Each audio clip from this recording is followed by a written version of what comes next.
Our last topic in probability is one that I've kind of talked about throughout the chapter if you've watched the other videos or if we've done the notes in class.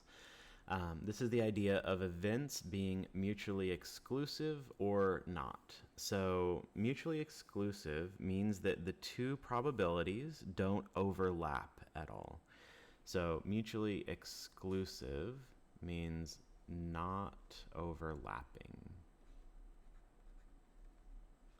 They exclude each other. So like think of a Venn diagram. I have this thing and this thing. These are mutually exclusive options, kind of like having a rational number and an irrational number are mutually exclusive. There's nothing that belongs to both of those. Whereas overlapping Venn diagrams are not mutually exclusive because of this shaded region here that is overlapping between them. You could even have one where something is a subset and say those are not mutually exclusive, but that would be a pretty silly probability problem because the probability of here A or B is the same as the probability of just A, so the B kind of loses any meaning. Whereas probability here of A or B is anything within these two circles. And here as well, probability of A or B is anything within the two circles, but nothing overlaps between them, so you just add the two.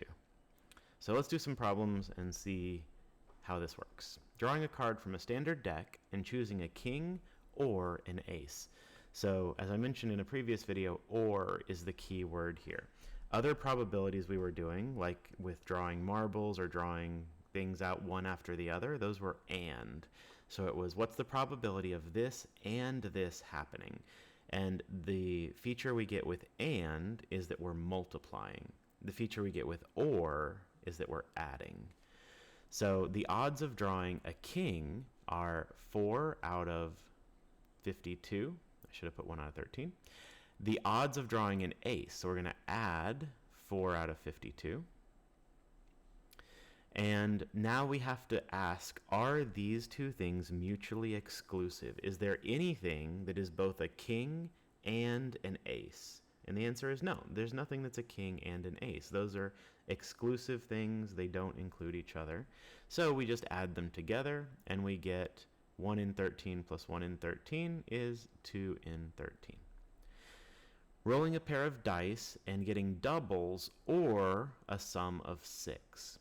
So if we think about all our die rolls, there's 36 possible rolls, 36 pairs of numbers that can come up. That's because you're rolling a d6, and then you have an independent event of rolling another d6, so you do 6 times 6 is the options.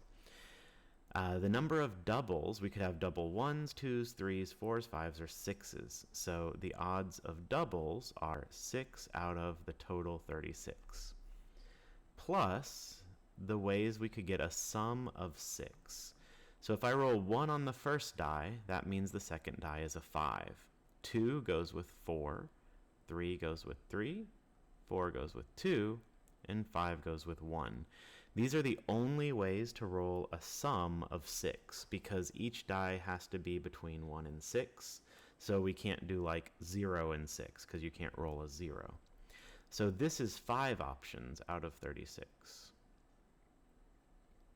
But we need to ask, are these, and let's go ahead and write out our doubles. So our doubles were 1, 1, 2, 2, 3, 3, 4, 4, 5, 5, and 6, 6. So our question is, out of these total 11 options, did we overlap any? Did we repeat any? And the answer is we did. We overlapped this 3, 3 with this 3, 3. Those are the same roll, so we don't get to count it twice because it'll misrepresent the total and we won't end up with the right amount of total rolls. So we need to take away the number of overlapped things. We had one type of thing that overlapped, so we subtract 1 out of 36, and we get 10 out of 36, which is 5 out of 18 as our answer. So whenever things overlap, we take away one copy of each overlapping thing, and that takes care of the problem because now we've only counted 3, 3 once. We haven't duplicated it. Drawing a 2 or a heart from a standard deck. The odds of drawing a 2, well, let's start with hearts. The hearts is 1 in 4, right? Or 13 out of 52. Now, there's two ways to proceed here. I could say the odds of drawing a 2 is 1 in 13 because there is 1, 2 per suit, and it's a repeated pattern. The other way is to force these things to be mutually exclusive using logic. So if I've said these are my hearts 1/4, actually let's just do it in 52s because we want to be able to add it. My hearts are 13 out of 52. Now, instead of saying drawing a 2, what if I just add in here a non-heart 2? That's going to basically separate my Venn diagram, and now I have two mutually exclusive options because the 2's I'm saying can't be hearts. That leaves me with 3 2's out of 52. I have clubs, diamonds, and spades because I excluded hearts from my calculation.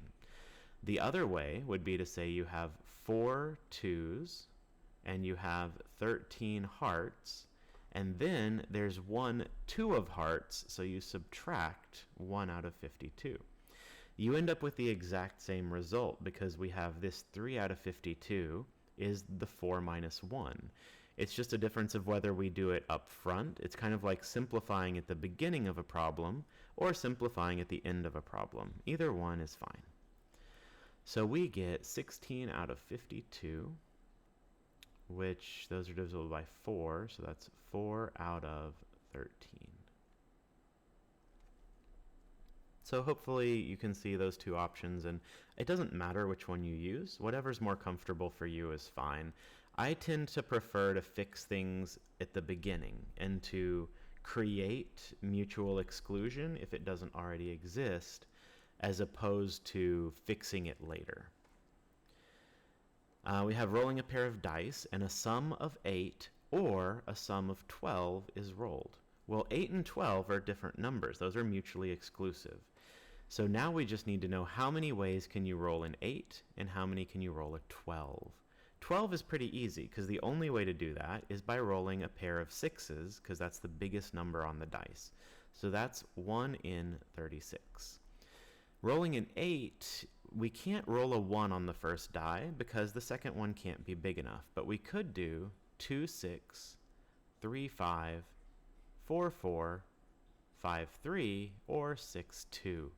So if this is D1 and D2, those are the options of what we could do. So that's a 5 out of 36 possibility. So we end up with adding those. We get 6 out of 36, which we can simplify to 1 over 6. If you've never looked at it, the distribution for rolling 2 dice is really interesting because you can roll anything from 2 to 12, but it's not linear, right? So you think of rolling 1 die between 1 and 6 is just flat. You have a 1 in 6 chance of rolling everything.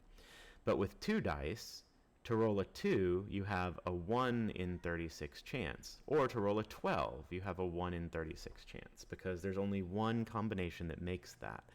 But as you add more combinations, you could roll a 3 as a 1 2 or a 2 1. So 3 has 2 options for how to roll it.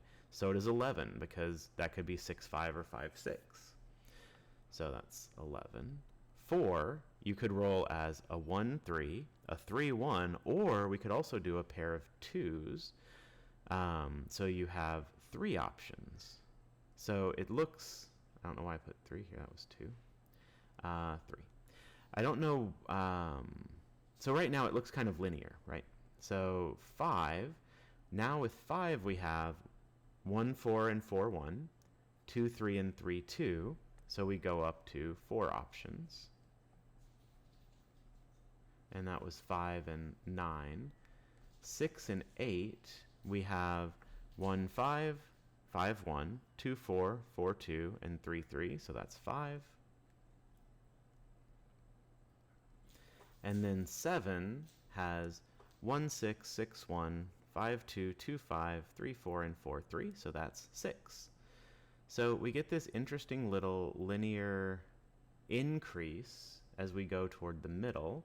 And we get 1, 2, 3, 6, 10, 15, 21, 26, 30, 33, 34, 35, 36 total options, where they have this kind of linearly increasing and then symmetrically decreasing distribution.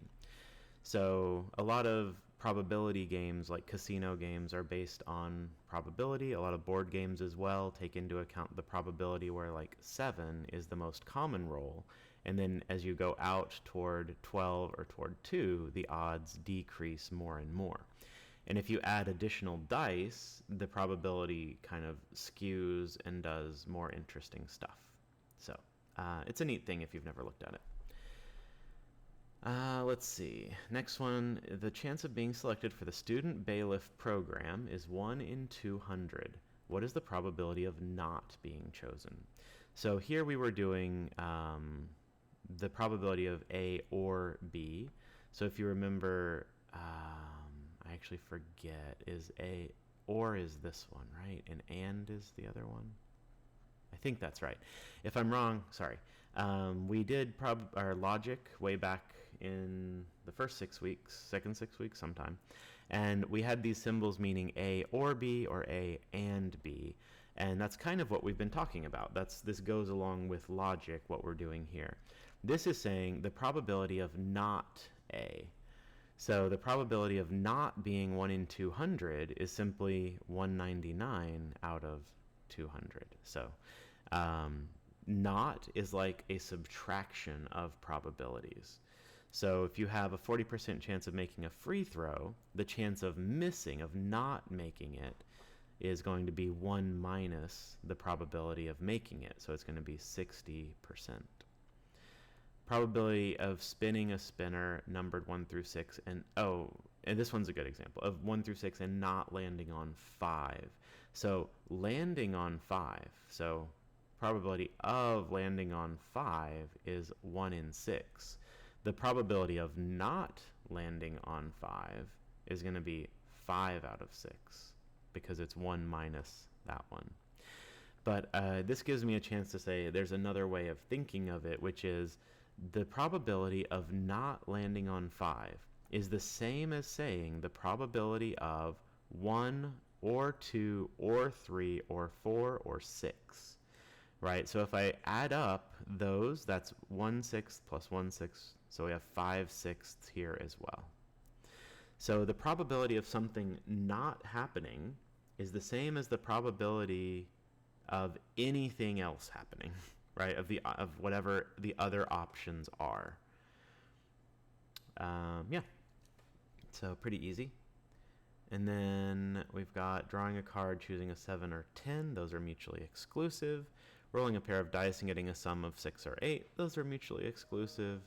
Selecting a number of integers 1 to 20, getting a prime or an even number. So those would not be mutually exclusive. So if we think about our list of 1 through 20, prime numbers are 2, 3, 5, 7, 11, 13, 17. I think that's all of them. And then our even numbers are half of those, right? So we have 10 even numbers, but the one that's going to be a problem is 2, because 2 shows up in both lists. So we have 1, 2, 3, 4, 5, 6, 7 out of 20 primes, plus we have 9 even numbers that are not 2. So we have 10 even numbers minus the overlap for that one number 2. So we get 17 minus 1 is 16 out of 20. We can divide those by 4 and get 4/5.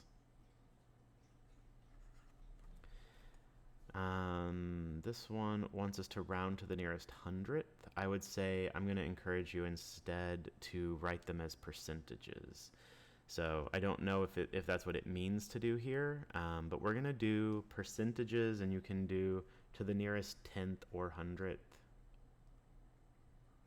tenth or 100th. But I do want us to write probabilities as percentages because that makes the most sense for how to express them. Probability of, and we're going to do precise answers first, of course, but then we'll estimate it. What is the probability of drawing a standard deck and not choosing an ace? So choosing an ace is a 1 in 13 because each suit has one ace. So the probability of not drawing it is 12 in 13. That's our exact answer. We're going to approximate that as some kind of a number. Let's do 12 out of 13. And then if we want to make it a percentage, we just move the decimal twice. So I would do 92.3%. And that makes sense, right? The odds of not drawing an ace are a lot higher than drawing an ace because they only make up a small part of the deck. What is the probability of rolling a pair of dice and not rolling the same number? So basically, it's saying not rolling doubles. The odds of rolling doubles we established a little earlier. There are 6 sets of doubles out of the total 36. So 1 minus that would be 1 minus 1/6 or 5/6. I could probably do that without a calculator, but I don't feel like it. So 5 out of 6 is going to be 83.3%. 5/6 is about 83.3%. So this is really pretty easy stuff. I'm going to leave the rest for you to do, and that wraps up our adventures in Chapter 13.